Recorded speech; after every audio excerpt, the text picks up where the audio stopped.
L'anarchisme est traversé par une tension importante entre individualisme et collectivisme, avec des figures diamétralement opposées comme Stirner et Bakounine. C'est que l'anarchisme défend l'idée d'indépendance individuelle vis-à-vis du groupe, ce qui l'oppose au totalitarisme. En même temps, l'anarchisme reste un mouvement principalement socialiste et antilibéral qui insiste sur la solidarité entre les individus. Sur cette question, la pensée de Kropotkin est éclairante, dans la mesure où il renvoie dos à dos altruisme et égoïsme, en montrant que le sentiment de solidarité est naturel et qu'aider autrui procure en même temps une satisfaction personnelle. C'est dans la morale anarchiste, son petit ouvrage. Comme le dit Bakounine, la liberté des autres étant la mienne à l'infini. On retrouve à peu près la même idée de conciliation. On notera le contraste avec l'article 4 des droits de l'homme, selon laquelle la liberté des uns commence là où s'arrête celle des autres et qui tend à défendre la propriété individuelle.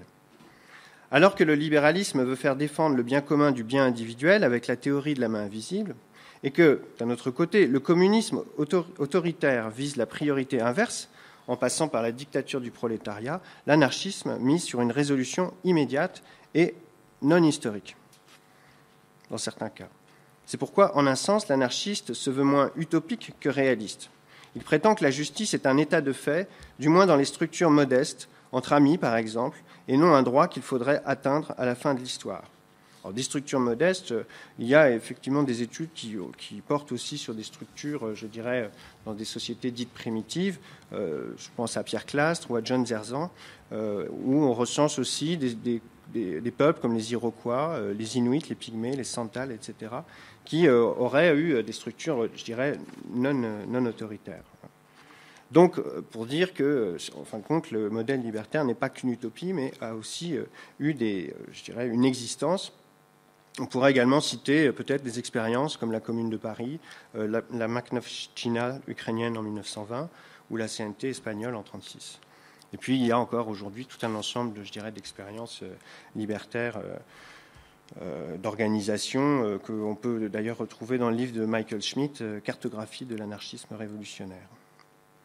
Donc, il s'agit effectivement d'un fait, d'une certaine façon, et pas simplement d'un objectif. Et la principale condition pour que cet état de fait ne soit pas éliminé, c'est la disparition de l'autorité avec sa structure inégalitaire. L'harmonie entre l'individu et la collectivité se situe donc en deçà du pouvoir. Par conséquent, le véritable moyen de rétablir l'égalité n'est pas de corriger les défauts du système par une évolution et une sophistication du système, mais de détruire le système lui-même.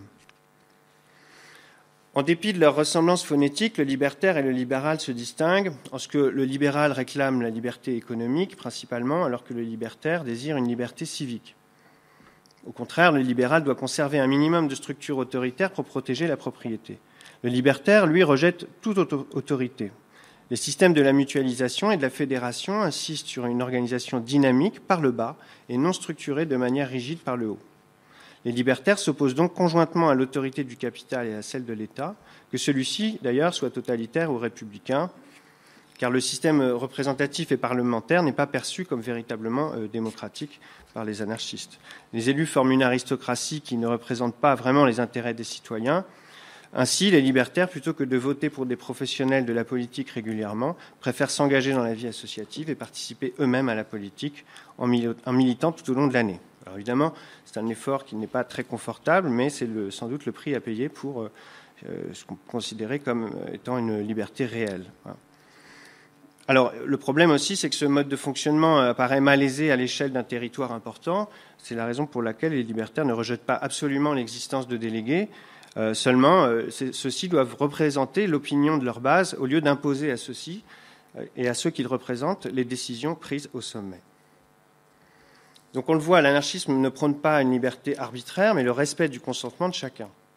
Certes, les opinions étant par définition diverses, les conflits existent bien. Mais les modes de résolution alternatifs et non autoritaires existent également.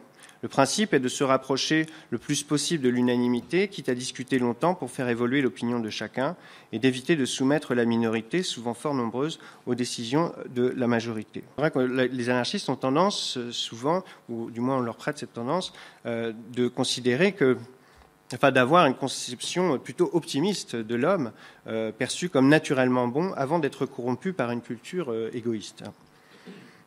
Alors, ce n'est pas, je dirais, nécessaire. On peut aussi supposer que l'homme est naturellement axiologiquement neutre et que tout reste une question de culture. C'est pourquoi l'anarchisme, pas plus que les autres courants politiques, ne néglige l'éducation, dont le but véritable est d'apprendre à se gouverner soi-même et à respecter l'intérêt commun. Donc l'idée, c'est qu'effectivement, le système ne peut fonctionner qu'à partir du moment où les personnes ont aussi appris à, je dirais, fonctionner de manière autonome.